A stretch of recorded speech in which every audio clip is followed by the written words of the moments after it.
Welcome to the online session of your school, the Wings Academy. In this video, we are going to study science from Standard 4. Students, in the previous video of your class, we have studied Chapter 1, Living Beings.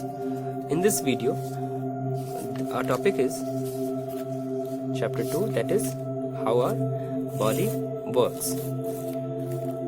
अपने पिछले previous classes में parts of body पढ़ा है.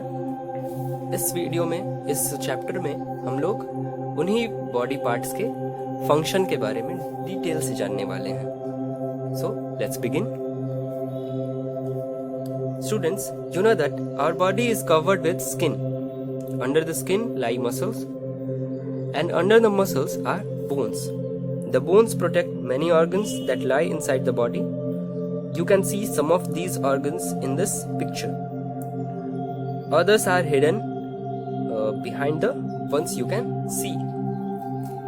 Now, before starting, you can have a look to this picture that shows the organs of our human body,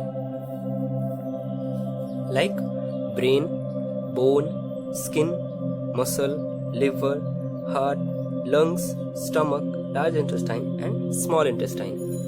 So, students, आप जानते हैं कि हमारा जो बॉडी है वो सबसे पहले तो ऊपर से हमें क्या दिखाई देता है? स्किन.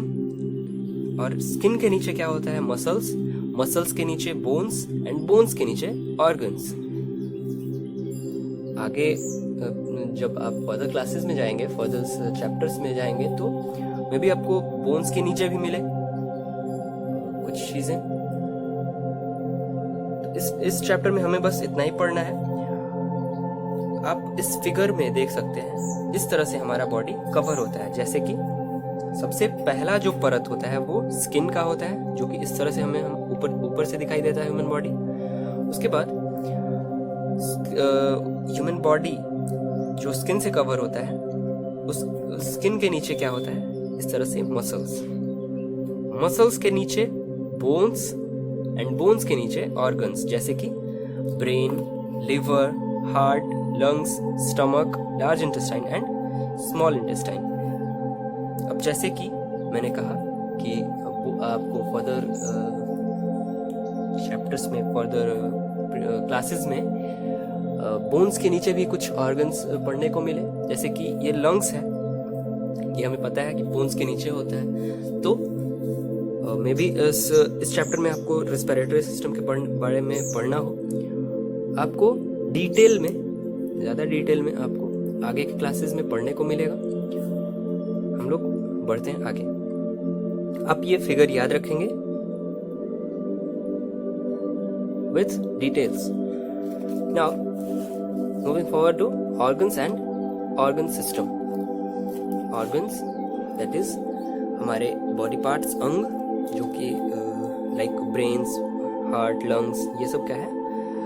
Body parts हैं, organs हैं. So, parts of the body that have special jobs to do are called organs.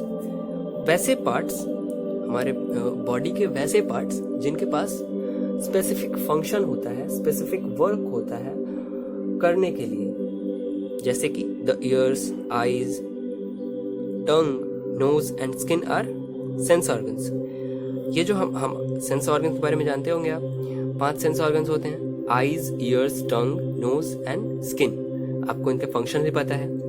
आई हमें देखने में मदद करता है, ईयर्स सुनने में, tongue taste, nose smell and breathe and skin feel. तो इसे हम लोग क्या कहते हैं? सेंस ऑर्गन्स, ज्ञान इंद्रियां. The brain is the organ that tells all the other organ are what to do. The heart is the organ that pumps blood. अब हमने सेंस ऑर्गन्स के बारे में पढ़ा, 5 होते हैं ना. हम लोग और भी ऑर्गन्स हैं हमारे बॉडी में, ये 5 ही तो नहीं है. इन्हें हम लोग, ये तो सेंस ऑर्गन्स हैं, ये ऑर्गन्स के टाइप्स हैं जो कि सेंस ऑर्गन हम कहते हैं इसे. जैसे अब हम ब्रेन भी तो हमारा ऑर्गन है, हमारा बॉडी का पार्ट है जिसका स्पेसिफिक फंक्शन होता है.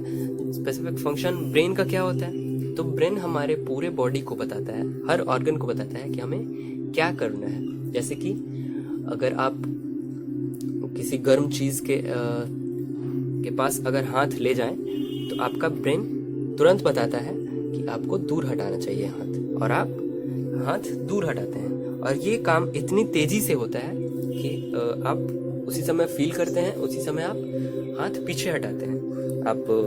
आपने फील भी किया होगा। उसी तरह से हमारा हार्ट भी एक ऑर्गन है जो कि क्या करता है, ब्लड्स को पंप करता है और पूरे बॉडी तक हमारे ब्लड सर्कुलेट हो सकता है। Many organs work together. For example, the nose and lungs work together to help us breathe. Organs that work together form an organ system. अब ऑर्गन सिस्टम क्या होता है? हमने ऑर्गन्स के बारे में तो जान लिया, ऑर्गन सिस्टम क्या होता है? तो सिंपली आप याद रखिए, जो ऑर्गन्स को मिला के जो एक सिस्टम तैयार किया जाता है उसे क्या कहते हैं? Organ system. अब कुछ ऑर्गन्स होते हैं जो अकेले काम नहीं करते हैं, जो कि मिल के काम करते हैं। जैसे कि हमारे नोज और लंग्स ये मिल के काम करते हैं और हमें ब्रीथ करने में, सांस लेने में हेल्प करते हैं। तो इसे हम लोग क्या कहते हैं? Organ system. नाउ हम कुछ ऑर्गन सिस्टम के बारे में पढ़ेंगे। तो पहला है the digestive system. Digestive system क्या होता है? डाइजेस्टिव मीन्स पाचन तंत्र। तो पाचन तंत्र में क्या होता है, हमें हम जो खाना खाते हैं, the food we eat, it needs to be digested. So some organ work together to for this digestion process. Like the food we eat cannot be used by our body just as it is. जो food हम लोग खाते हैं, ये हमारा जो food है, जो हमारी बॉडी है, वो फूड को उसी तरह से एक्सेप्ट नहीं करती। मतलब जैसे कि हमारे बॉडी को क्या चाहिए चलने के लिए? खून चाहिए। लेकिन हम लोग रोटी खाते हैं या फिर चावल खाते हैं, खाना खाते हैं, तो वो खाना तो नहीं दौड़ता हमारे खून में, हमारे नसों में, नर्व्स में। तो उस हमारी बॉडी को क्या चाहिए? खून, और हम उसे देते हैं खाना, means roti.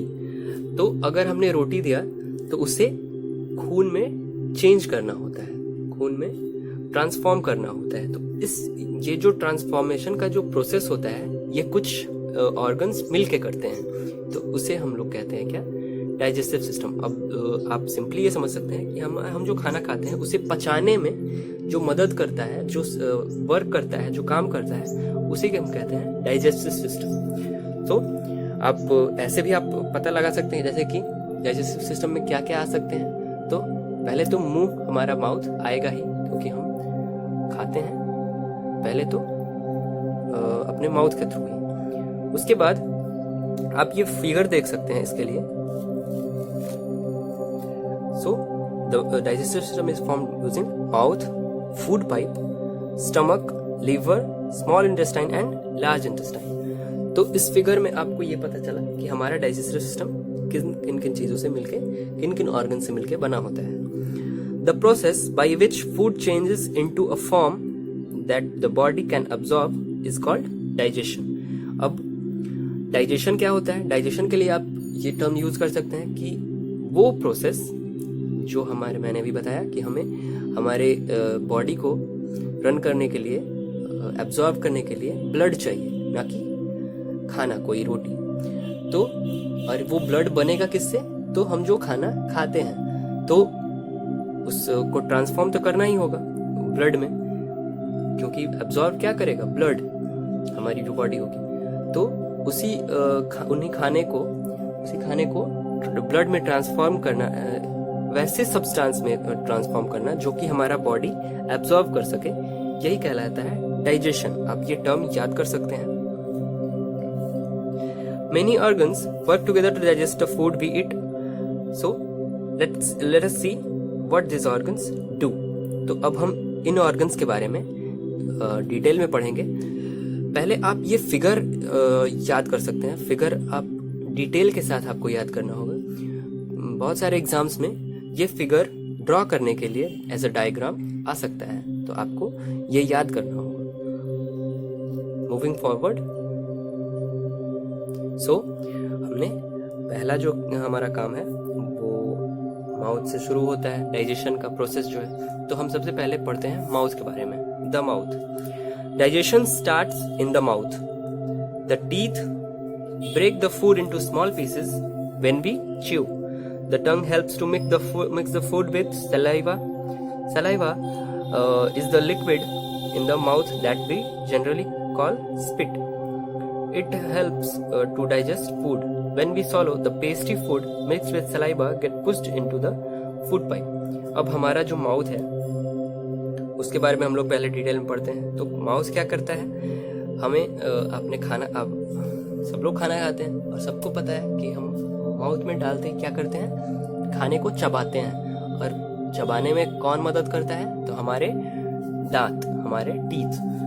So the teeth break the food into small pieces, और जो वो खाने को छोटे छोटे पार्टिकल्स में तोड़ता है हमारा टीथ।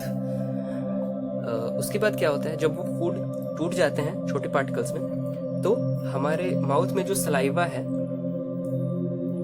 वो, उसे हम लोग जनरली स्पिट कहते हैं, लार कहते हैं, उससे वो खाना मिक्स हो जाता है और हम लोग आसानी से उसे निगल सकते हैं। और वो निगला हुआ खाना वो फूड पाइप के, जैसे कि आप फिगर से समझ सकते हैं, हमने अपने माउथ में खाना डाला, हमने चबाया टीथ को यूज करके, and saliva got mixed with the food and it gets pushed in the food pipe. इस food pipe में हमने निगल लिया।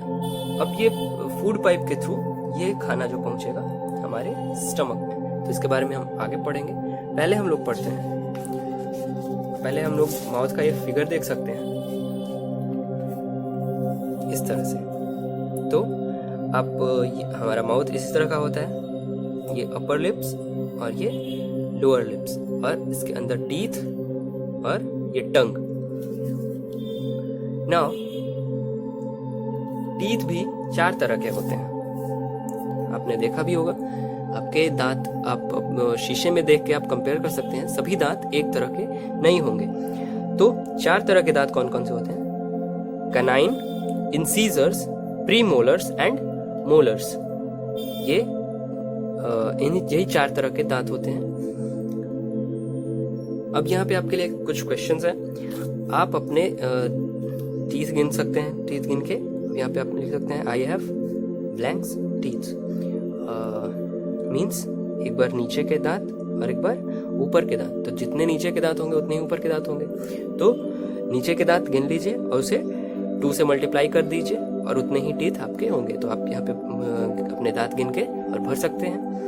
Now I bite with my blanks teeth, front और बैक। आप जो काटते हैं किसी चीज को, तो वो पीछे के दांत से नहीं, आगे के दांत से ही काटते हैं, जो कि ये दांत होते हैं, ये इंसीजर्स जिसे हम कहते हैं। तो फ्रंट यहाँ पे फ्रंट टीथ हो जाएगा। आई च्यू विथ माई, आप जो चबाते हैं खाने को या फिर किसी चीज को, तो वो बैक टीथ से, ना कि फ्रंट टीथ से। ना आगे बढ़ते हैं। All our teeth do not look alike, they do not have the same job either. The 4 front teeth in each jaw have sharp edges. They are called incisors. We use the incisors to bite into food. On each side of the incisors are pointed teeth called canines. We use this to tear food. There are 4 canines in all. अपने दांत को देखें तो सभी दांत एक तरह के तो नहीं होते हैं और सबका काम भी अलग अलग होता है। जैसे कि हमारे आगे के 4 दांत नीचे वाले जबड़े के भी और ऊपर वाले जबड़े के भी, ऊपर के 4 दांत और नीचे के 4 दांत क्या कहलाते हैं, इंसीजर, जो कि शार्प एजेस होते हैं और जो कि किस चीज को काटने में, खाने को काटने में मदद करते हैं। उसके बाद कनाइन होता है, तो जो ये आप देख सकते हैं, ये और इंसीजर के बगल वाले एक टीथ होते हैं, अब ये देख सकते हैं 1 2 3 और ये 4, तो ये कनाइंस होते हैं। आप देख सकते हैं इन 4, आप गिन लीजिए, जो 4 इंसिजर्स होंगे उनके बगल में ही जस्ट कनाइन टीथ होगा आपका, जो कि फूड को फाड़ने में, टीयर करने में हेल्प करता है। वो नुकीला दांत होता है। आप देख सकते हैं, अपने दांत को देखेंगे तो आपको खुद ही फील होगा कि ये कनाइंस जो होते हैं ये नुकीले होते हैं। तो हमें पता चला कि इंसिजर्स हमारे पास कितने हैं, 8, कनाइंस 4, और आगे बढ़ते हैं। Next to each canine there are 5 large flat teeth. The first 2 are smaller and called premolars. The next 3 are larger and are called molars. We use these teeth for chewing and grinding. There are 8 premolars and 12 molars in all. Young people have only 8 molars. The last 2 molars at the end of each jaws come out by the time a person is about 21. So an adult has 32 teeth. आपने सुना होगा कि एक वयस्क इंसान, adult के पास 32 teeth होगा। आप अगर अभी बच्चे हैं तो मे बी आपके दांत कम हो, आप गिन सकते हैं। और यहाँ पे ये जो एक्सरसाइज है इसमें फिलअप कर सकते हैं इस आपके कितने दांत हैं। जिस उन 32, अगर मैं अडल्ट की बात करूं तो 32 दांत होते हैं अडल्ट के पास। मीन्स आपके पापा के 32 टीथ होंगे, मम्मी के 32 टीथ होंगे, जो भी अडल्ट होगा उसके 32 टीथ होंगे। और उस 32 में से 8 incisors, 4 canines, 8 premolars and 12 molars. तो इस तरह से डिवाइड होते हैं, आप समझ गए। 8 incisors, 4 canines, 8 premolars and 12 molars. आप याद रखेंगे ये चीज कि एक एडल्ट के पास कितने तरह के दांत होते हैं और कितने कितने दांत होते हैं। तो आप इसे बार बार पढ़ेंगे और याद रखेंगे।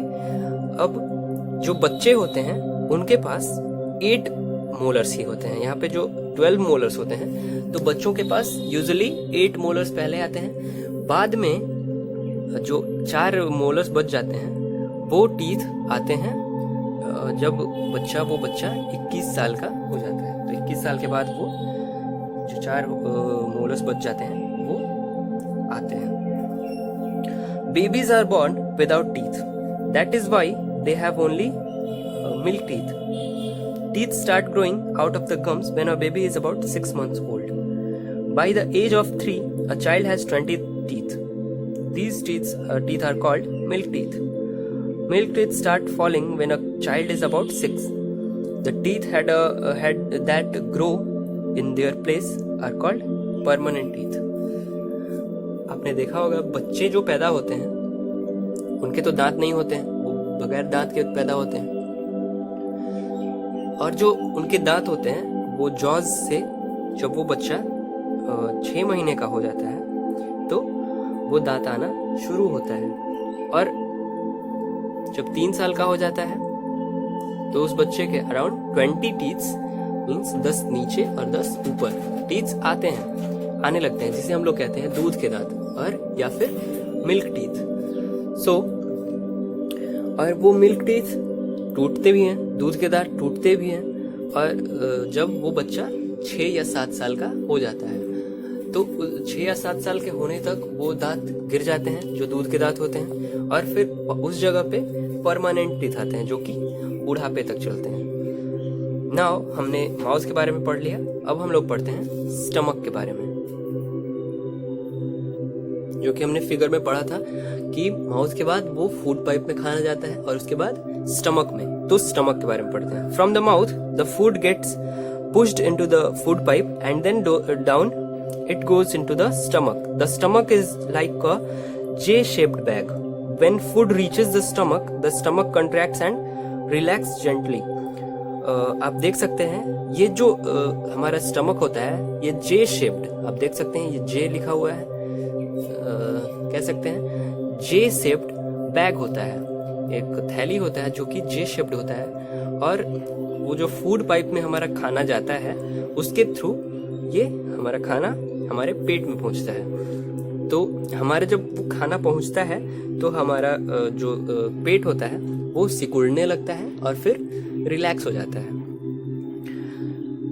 This helps to mix the food with the juices made by the stomach. अब कुछ जूसेस तैयार करता है हमारा स्टमक, जो कि खाने को मैंने जो बताया ब्लड में ट्रांसफॉर्म करने का जो प्रोसेस होता है उसमें हेल्प करता है वो जूस। तो वो जूस क्या करता है, हमारे स्टमक में जो खाना होता है उससे मिक्स हो जाता है। You could compare the stomach with a mixie. The juice digests the food and turn it into a thick soup. But this soup is still not in the form that body can absorb. It has to be digested further. और ये जो juice होता है वो क्या करता है, वो हमारे जो खाने को होता है, तो खाना तो हमारे माउथ में, हमारे जो टीथ से टूटा होता है छोटे छोटे पार्ट में, वो पेस्टी फूड बन जाता है और वो हमारे स्टमक में जाते ही वो उस जूस से मिक्स होके और एक गाढ़े सूप में तैयार हो जाता है। आप समझ सकते हैं, सूप की तरह बन जाता है। लेकिन वो सूप अभी भी उस फॉर्म में नहीं होता है जो कि हमारा बॉडी एब्जॉर्ब कर सके। मींस वो अभी सूप ब्लड नहीं है, वो अभी ब्लड तैयार नहीं हुआ है और अभी उसे और आगे डाइजेस्ट होना होगा। तो आगे बढ़ते हैं स्मॉल इंटेस्टाइन की तरफ। तो जैसे ही हमारा खाना स्टमक में पहुंच के जूस से मिक्सअप होता है, वो सूप की तरह बन जाता है और फिर आगे स्मॉल इंटेस्टाइन में पहुंचता है। फ्रॉम द स्टमक मीन्स आप देख सकते हैं ये फूड पाइप है, इस फूड पाइप से खाना स्टमक में आया, जूस से मिक्सअप हुआ एंड आगे स्मॉल इंटेस्टाइन की तरफ बढ़ेगा। So from the stomach the Supi food goes into a long coiled tube. This tube is called the small intestine. The juice is small in the small intestine complete the job of digestion. The blood picks up the digested food and carries it to the different part of the body. ये जो small intestine होता है ये बहुत लंबा tube होता है जो कि आपस में ही कॉइल्ड होता है। तो हमारा जो सूप तैयार होता है वो सूपी फूड वो इस ट्यूब के थ्रू स्मॉल इंटेस्टाइन में जाता है और इसमें घूमता हुआ, इसमें ये जो स्मॉल इंटेस्टाइन होता है यहाँ पे हमारा डाइजेशन का प्रोसेस पूरा होता है। यहाँ से ब्लड को कैरी कर लिया जाता है बाकी बॉडी पार्ट्स में पहुंचाने के लिए। और लार्ज इंटेस्टाइन का काम क्या होता है, जो भी खाना बेकार है, जो हमने जो खाना एब्जॉर्ब किया, खाना खाया, उसमें जो वेस्ट पार्टिकल्स को क्या करता है हमारा लार्ज इंटेस्टाइन बाहर निकालता है। तो उसके बारे में पढ़ते हैं। नाउ पढ़ते हैं the liver is the biggest organ of our body. It makes a juice that helps to digest food. This juice passes into the small intestine through a tube. अब हमारा जो स्मॉल इंटेस्टाइन में जो digestion का process पूरा होता है वो लिवर के बिना नहीं हो सकता है। जो हमारा लिवर आप देख सकते हैं इस फिगर में, ये है, यही हमारे शरीर का सबसे बड़ा ऑर्गन होता है। आप याद रखेंगे कि biggest organ of our body is liver, आप याद रखेंगे। तो ये लिवर एक और जूस तैयार करता है, एक और तरह का जूस, जिसके थ्रू जो कि स्मॉल इंटेस्टाइन में भेज दिया जाता है इस लिवर के थ्रू, और वही क्या करता है, फूड को डाइजेस्ट करने में मदद करता है। Now, the large intestine. All the food we eat cannot be digested by the body. तो हम जो फूड एब्जॉर्ब करते हैं, जो खाना खाते हैं, उसमें से सारा डाइजेस्ट नहीं किया जा सकता है, उसमें से कुछ वेस्ट निकलते हैं। तो the waste collected by the large intestine leave our body as stool. तो हमने जो अभी पढ़ा कि स्मॉल इंटेस्टाइन में डाइजेशन का प्रोसेस पूरा हो जाता है, इसके बाद ये जो ब्लड में ट्रांसफॉर्म हो जाता है, जो खाना डाइजेस्ट हो जाता है, वो पूरे बॉडी में ब्लड के थ्रू भेज दिया जाता है, एंड जो वेस्ट प्रोडक्ट होता है वो इस लार्ज इंटेस्टाइन के थ्रू निकाल दिया जाता है, बाहर निकाल दिया जाता है। इसके बारे में और डिटेल से आप आगे के क्लास में पढ़ेंगे। फिलहाल के लिए आप इतना ही जानिए। So the detail is here. So Food travels from the mouth to the food pipe to the stomach to the small intestine. The liver sends its juice to the small intestine and the large intestine collects the waste. All these organs that help in digestion of food make up the digestive system. यही सारे हमारे जो system होते हैं, जो organs होते हैं, वो मिलके बनाते हैं क्या? Digestive system.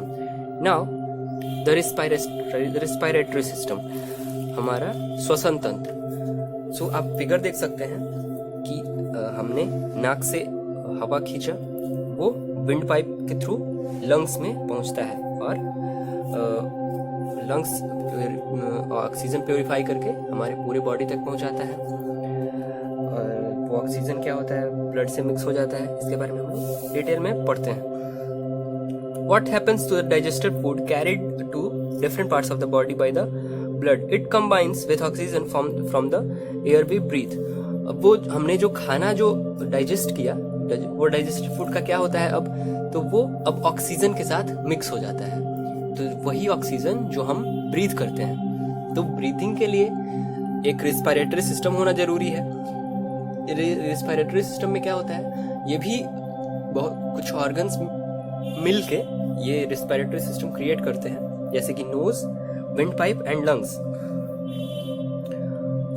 We use the energy and throw out the carbon dioxide and water vapour when we breathe out. तो हमने आपको पता है कि सांस लेने में हम लोग दो तरह के एक्टिविटी करते हैं. एक सांस को अंदर खींचते हैं और सांस बाहर छोड़ते हैं. That is called inhale and exhale. तो इनहेलिंग के प्रोसेस में हम oxygen, carbon dioxide, water vapour, जो भी हवा है वो हम लोग अंदर खींचते हैं. लेकिन हमें जिंदा रहने के लिए क्या चाहिए? सिर्फ ऑक्सीजन चाहिए. तो हमारा लंग्स वही करता है, वही काम करता है. ऑक्सीजन को प्यूरिफाई करता है उस हवा से और बाकी सारे हवा को बाहर भेज देता है. मीन्स जो भी कार्बन डाइऑक्साइड, वाटर वेपर, जो भी लेफ्ट ओवर एयर है उसे बाहर हम लोग एक्सहेल कर देते हैं, बाहर छोड़ देते हैं. Now the nose. So we take in air, use the oxygen in it to make energy and throw out carbon dioxide, water vapor and unused air. This process is called respiration. आप यहाँ से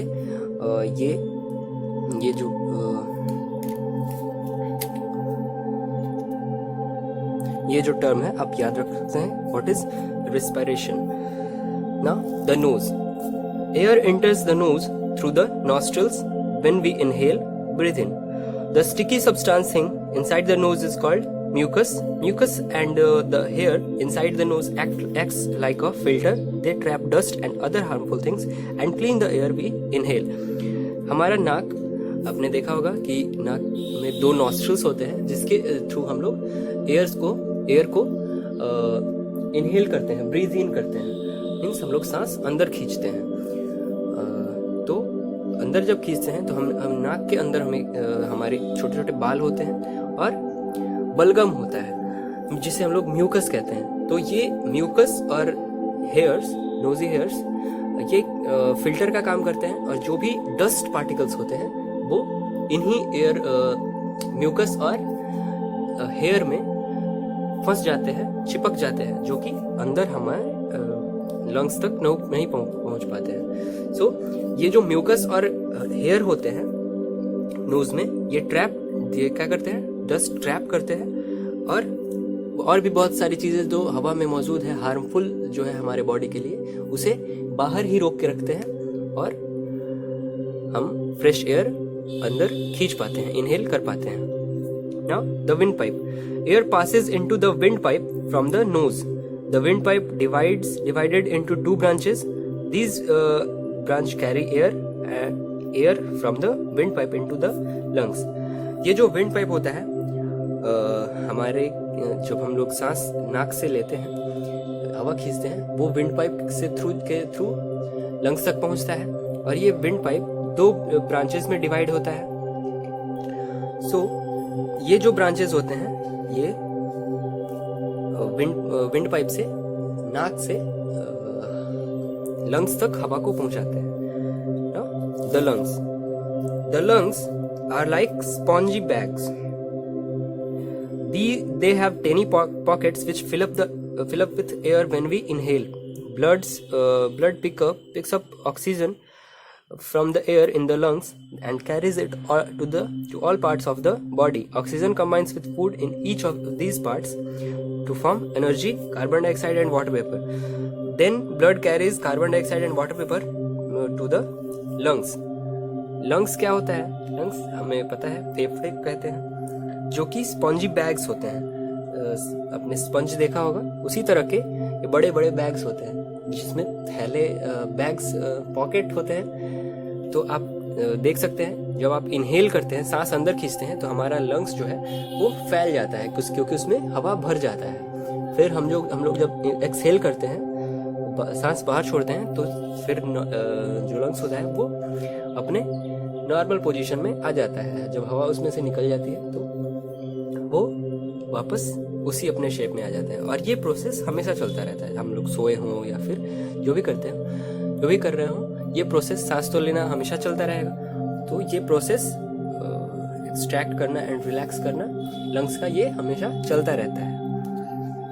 अब क्या होता है, जो oxygen हमने inhale किया, जो एयर हमने इनहेल किया, उसमें से ऑक्सीजन को बाहर निकालना होता है. तो और उस ऑक्सीजन को डाइजेस्टेड फूड में से कंबाइन करके ब्लड के थ्रू वापस भेज दिया जाता है. And then when we exhale, जब हम सांस छोड़ते हैं, तो जो भी वेस्ट एयर होते हैं like carbon dioxide and water vapour, ये सारे एयर हमारे एक्सहेलिंग प्रोसेस के द्वारा निकाल दिए जाते हैं. Blood is like a transporter और courier boy. It carries food, oxygen and carbon dioxide from one part of the body to another. It carries many other things too. ये जो हमारा ब्लड होता है, खून होता है, ये कुरियर बॉय का काम करता है, ट्रांसपोर्टर का काम करता है. ये हमारे सब बॉडी के हर पार्ट्स तक खाना, पानी, ऑक्सीजन, ये सब, इन सब चीज़ों को हमारे बॉडी के अलग अलग पार्ट्स तक पहुंचाता है. ये और भी बहुत सारी चीज़ें कैरी करता है. तो इसके बारे में डिटेल में हम लोग फर्दर क्लासेस में पढ़ेंगे. When we exhale, the spongy lungs get squeezed. This pushes out the carbon dioxide, water vapor, and leftover air from the lungs into the windpipe. Then the gases then leave our body through the nose. मैंने अभी बताया कि हमारा inhale जब हम लोग करते हैं, जो हम सांस अंदर लेते हैं, तो हमारा जो लंग्स है वो फैल जाता है. हमारा, आप इस तरह से एक्टिविटी आप करके देख सकते हैं कि आप एक बार इनहेल करिए और अपने चेस्ट का साइज नापिए, तो आपको पता चलेगा कि ज़्यादा है. जब आप एक्सहेल करेंगे, तो जब हमारा लंग्स वापस से अपने उसी शेप में आ जाता है, जब सिकुड़ता है, तो वापस उसी शेप में आ जाता है. और स्क्वीज होता है इसलिए ताकि कार्बन डाइऑक्साइड, वाटर वेपर और लेफ्ट ओवर जो एयर है उसे बाहर निकाला जा सके. तो आप इस तरह से एक्टिविटी परफॉर्म करके आप कर सकते हैं. इस चैप्टर में इतना ही. एंड एक्सरसाइजेस की तरफ अगर बढ़ते हैं, तो क्वेश्चन आंसर्स आप खुद से भी ट्राई कर सकते हैं. इसके बाद आपको पहले आप खुद से ट्राई करिए, फिर टेलीग्राम चैनल के थ्रू आपको ये क्वेश्चन आंसर्स भेज दिए जाएंगे. ये match these and choose the correct option, true false, और ये लेबल द डायग्राम, ये आपको खुद से करना होगा. जैसे कि मैं एक सॉल्व करके बता देता हूँ. The largest organ in the body, मैंने अभी बताया the largest organ in the body क्या होता है, वो होता है लिवर. तो हम यहाँ से लिवर को मैच कर देंगे. इस तरह से आपको मैच करना है. चूज द करेक्ट ऑप्शन में क्या करना है, आपको जो ऑप्शन सही है उसे हम लोग को टिक करना है. जैसे कि saliva helps to digest food, mix food, trap harmful things, mix food. तो यहाँ पे हम लोग मिक्स फूड पे टिक कर सकते हैं. इस तरह से ट्रू फॉल्स में जो क्वेश्चन ट्रू होगा उसे ट्रू बोलेंगे और उसे यहाँ पे टी लिखेंगे या फिर ट्रू लिख सकते हैं. जैसे कि blood carries oxygen from different parts of the body to the lungs.